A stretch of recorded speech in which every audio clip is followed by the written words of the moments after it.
Looking very sprightly, Mark, and quite a few people there to see him as well.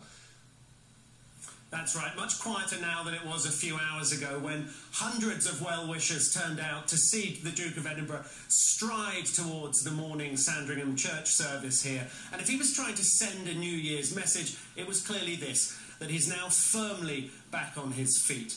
And among the crowds there, among all of the well-wishers who applauded and cheered him as he walked past, were those who are with me now. I'll start off by asking you, Sheila, you've been here many times over recent years, but what was particularly special about today? I think it was lovely to see the Duke of Edinburgh walking through the park, where I had a hunch that he might do so, and it was just nice to see him.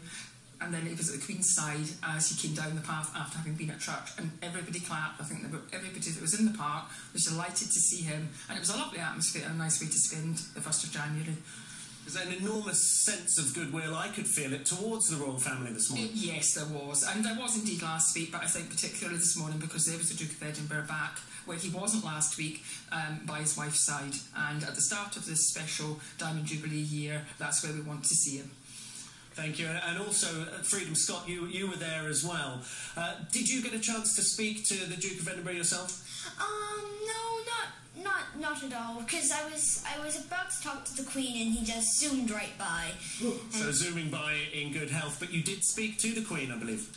Yes, I spoke to her and I asked her what we should name this bear, because I bought it from her gift shop for the Jubilee, and she named it Teddy, so he's going to be Teddy now. Excellent. And Peg, what did you take away from today more than anything else? Well, I think the big thing for me is that the Queen was there and she looked back and there was Prince Philip, and she was just at ease and comfortable, and because he was where he was supposed to be, and I think that made the day. So a different atmosphere than to Christmas Day? Very relaxed, comfortable, the way things have always been and the way hopefully they'll stay for a long time. Thank you to all three of you there.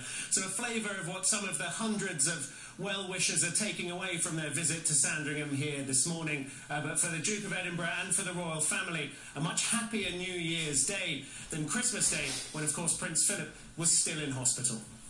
OK, Mark.